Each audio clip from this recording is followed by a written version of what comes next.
പറഞ്ഞിട്ട് വരുന്നത് ആടിമാസക്കാലം ആദ്യം വ്യാധി തീർക്കാൻ വീടുകളിൽ ഞങ്ങൾ ചെയ്ത് പോകണം വേടൻ്റെ രൂപം ധരിച്ചിട്ട്. അപ്പോൾ പരമശിവൻ, അപ്പോൾ ആദ്യം ഞാൻ പറഞ്ഞതാ, പരമശിവൻ വേടരൂപം ധരിച്ച് പോകുന്നതാണ് അർജുനനെ പരീക്ഷിക്കാൻ വേണ്ടി. അർജുനൻ തപസ് ചെയ്തിട്ടുണ്ട്. അപ്പോൾ അർജുനൻ്റെ തപസ് മുടക്കാൻ വേണ്ടിയിട്ട് മൂകാസുരൻ എന്ന് പറയുന്ന അസുരൻ പന്നിയുടെ രൂപത്തിൽ വരുന്നുണ്ട്. അപ്പോൾ അർജുനനും അമ്പ ചെയ്യുന്നുണ്ട്, വേടനും അമ്പ ചെയ്യുന്നുണ്ട്. അപ്പോൾ രണ്ടുപേരും അമ്പ ചെയ്യുന്നത് പന്നി വീഴുന്നു. അപ്പോൾ ആരുടെ അമ്പ കൊണ്ടിട്ടാണ് ഈ പന്നി നിലം പതിച്ചത് എന്നുള്ളതാണ് തർക്കമായി. ആ തർക്കത്തിൽ അവർ ആടെ യുദ്ധം നടക്കുന്നത്. അപ്പോൾ യുദ്ധം തമ്മിലുള്ള കാര്യങ്ങളാണിപ്പോൾ ഞാൻ പറയുന്നത്. അപ്പോൾ അങ്ങനെ യുദ്ധത്തിൽ അർജുനൻ്റെ പ്രഹസനേറ്റിട്ട് പരമേശ്വരൻ നിൽക്കുന്നുണ്ട്. അപ്പോൾ വീഴാൻ കാരണം അർജുനന് ഞാൻ ഇന്ന ആളാണെന്ന് കാണിച്ചു കൊടുക്കാം. വേടൻ്റെ രൂപത്തിൽ വന്ന് പരമശിവനാണ് നിങ്ങൾ. അപ്പോൾ പാശവദാസ്ത്രം കൊടുക്കണം കുരുക്ഷേത്ര യുദ്ധത്തിൽ. അപ്പോൾ അത് കൊടുത്താൽ അർജുനൻ ജയിക്കും. അപ്പം അതിനു വേണ്ടിയിട്ടുള്ള ഒരു ചെറിയ കഥയായി. അപ്പോൾ ഞങ്ങളെങ്ങനെയാണ് ഇത് കൊണ്ടു നടക്കുന്നതെന്ന് പറഞ്ഞാൽ, ഭാരതപ്പുരാപ്പം ഭഗവാന് ഒരു കണ്ണേർ ദോഷം പറ്റിയിട്ടുണ്ട് പരമശിവൻ. അങ്ങനെയാണ് ചരിത്രം പറയുന്നത്. സ്വന്തം കണ്ണാടി തന്നെ നോക്കി സ്വന്തം നോക്കി അപ്പോൾ അവിടെ നിന്ന് അവർക്ക് കണ്ണേർ ദോഷം തട്ടി. അങ്ങനെ കണ്ണേർ ദോഷം തീർക്കാൻ വേണ്ടി അങ്ങനെ പല ആൾക്കാരെയും വിളിച്ചതൊന്നും അതൊന്നും ചെയ്യാൻ പറ്റാത്തൊരു കാലം.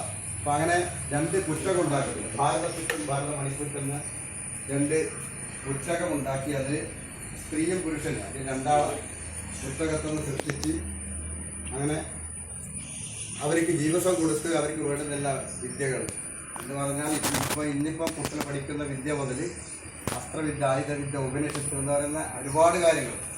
അപ്പോൾ അതിൽ ഞങ്ങൾ ചെയ്യേണ്ട ചില കാര്യങ്ങൾ അതടക്കം ഇങ്ങനെ ഞങ്ങൾക്ക് തന്നിരുന്ന പൂർവികന്മാർക്ക് കൊടുത്തിരുന്നതാണ് ചരിത്രം. അപ്പോൾ ഭഗവാന്റെ കണ്ണേർ ദോഷം തീർക്കാൻ വേണ്ടി അവർ സൃഷ്ടിച്ച് അവർ വന്നു. ഭഗവാന്റെ കണ്ണേർ ദോഷം തീർത്ത് അതിനുശേഷം ഭഗവാൻ കൊടുത്തൊരു അനുഗ്രഹമാണ് എൻ്റെ പേർനാമം ചൊല്ലിയിട്ട് ഇങ്ങനെ ആടിമാസക്കാലം, കർക്കിടക മാസം പഞ്ഞമുള്ള കാലം എൻ്റെ നാമം ചൊല്ലി ഓരോ വീടുകളിൽ ചെന്നാൽ നിങ്ങൾക്ക് അന്നു കഴിയേണ്ട ആഹാരത്തിന് വഴിയുണ്ടാവും, നിങ്ങൾക്ക് കഴിയേണ്ട എല്ലാ സൗഭാഗ്യം ഉണ്ടാകും. അങ്ങനെ പറഞ്ഞ് അന്ന് ഞങ്ങളെ പൂർവികന്മാർക്ക് വരദാനം കൊടുത്തതാണ് ഈ ആടിവേട്. ആടി എന്ന് പറയുന്നത് പാർവതിയാണ്, വേട് എന്ന് പറയുന്നത് പരമേശ്വരൻ. ഇത്രയും കാര്യങ്ങളാണ് ഉള്ളത്. ആനന്ദത്തിന് ചോദിക്കുന്നതിന് തന്നെ പറയുന്നത്. അപ്പോൾ ശരി, സന്തോഷമായ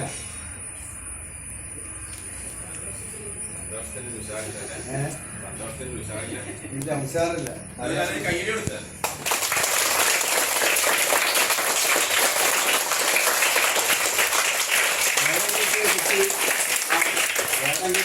കുട്ടി വിദ്യാർത്ഥി high school, higher secondary school 5ാം class വിദ്യാർത്ഥിയാണ്. അടുത്തേക്ക് വരാൻ വേണ്ടി ഇങ്ങനെ ലീവ് എടുത്തതാണ് കേട്ടാ. അപ്പം നിങ്ങളിൽ ഒരാളും ഞാൻ മോനും. ശരി എന്നാ.